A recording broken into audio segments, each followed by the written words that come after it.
The stars had long stopped guiding him. Braen Thorne was a warrior forged by war and solitude. Across galaxies and burned-out colonies, he had fought for banners that no longer flew. His armor bore the scratches of survival. His heart bore the weight of silence. He had buried too many brothers, too many dreams. All that remained was the forested valley beneath the twin moons of Ryanix, 3, a place untouched by war, for now. He came not as a soldier, but as a man searching for peace. And then he found her. She was hunting when he first saw her, moving like wind through the trees, long silver hair trailing behind her like a comet's tail. Her skin shimmered faintly in the moonlight, pale, like starlight made flesh. She was the Lonnie, one of the last of her kind, elven in frame, fierce in spirit, with a bow curved from bone and a gaze sharp as obsidian. She spotted him instantly, even though he'd remained still. "I don't want trouble," he said, stepping into the clearing with hands raised. "Then why are you on my land?" she replied coolly, her voice a melody lined with suspicion. "I'm looking for a place to build," he said. "A quiet one." She narrowed her eyes. "Build what?" He didn't hesitate. "A home." She didn't trust him. Not then. But she didn't drive him away either. Every day, he chopped wood, dug trenches, stacked stone. Every night, she watched from a distance, silent, studying. He never asked her to help, never pushed, until one morning, as snow dusted the ground, he found her standing beside the half-built cabin. She held out a carved wooden beam, his own design, copied perfectly. "If you're going to build something that lasts," she said, "you'll need hands other than your own." He took it from her and smiled. The days blurred into something warmer. They worked side by side in quiet rhythm.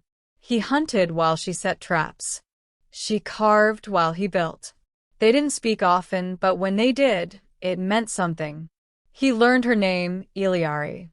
She told him of her people long gone, of the cities buried beneath the mountain's roots, of traditions she kept alone.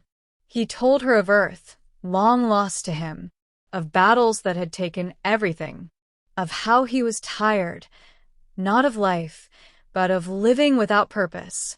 "You could find purpose again," she said one night by the fire. He looked at her, the orange glow catching the soft curve of her jaw, the faint shimmer of her silver hair. "Maybe I already have," he murmured. Then came the promise. The cabin stood complete. Smoke rose from the hearth. A garden had begun to bloom. Snow melted from the roof as spring whispered through the valley. They stood at the edge of the field, watching the sun crest the mountains. Braen turned to her.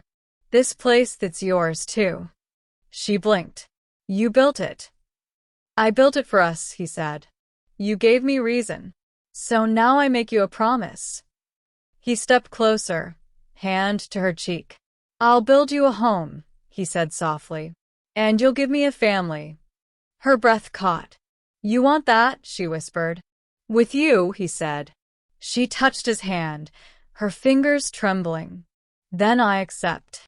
Their bond was quiet, deep, unspoken, yet understood.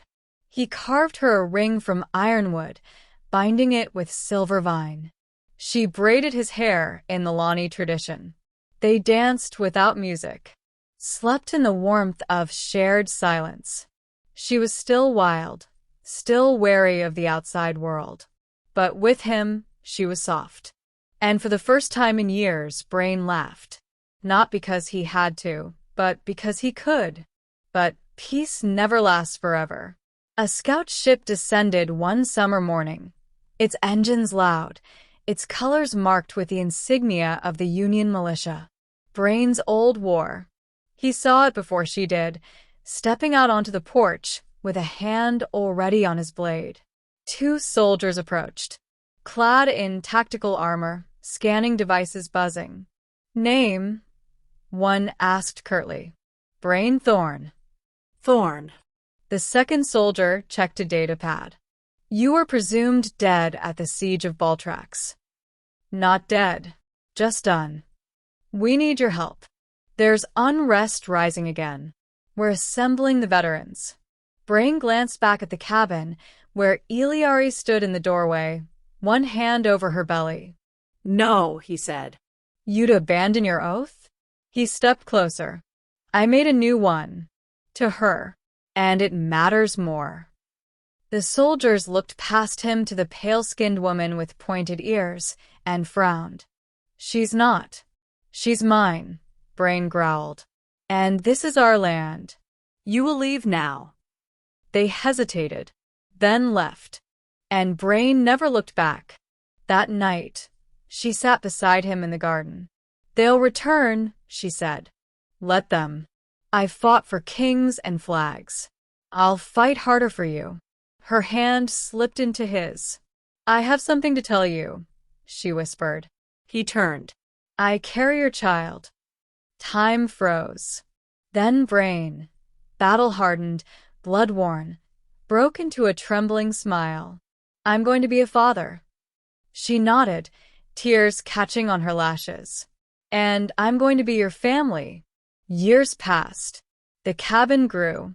So did the garden. And so did the sound of laughter, small, bright, and full of promise. Their daughter had her mother's silver hair and her father's fire. She ran barefoot through the pines, learning to track, to speak, to dream. And each evening, Braen sat on the porch, Elyari at his side, their child curled between them. I kept my promise, he said once. Elyari smiled. And you gave me more than I ever imagined. They weren't warriors anymore. They were home. They were family.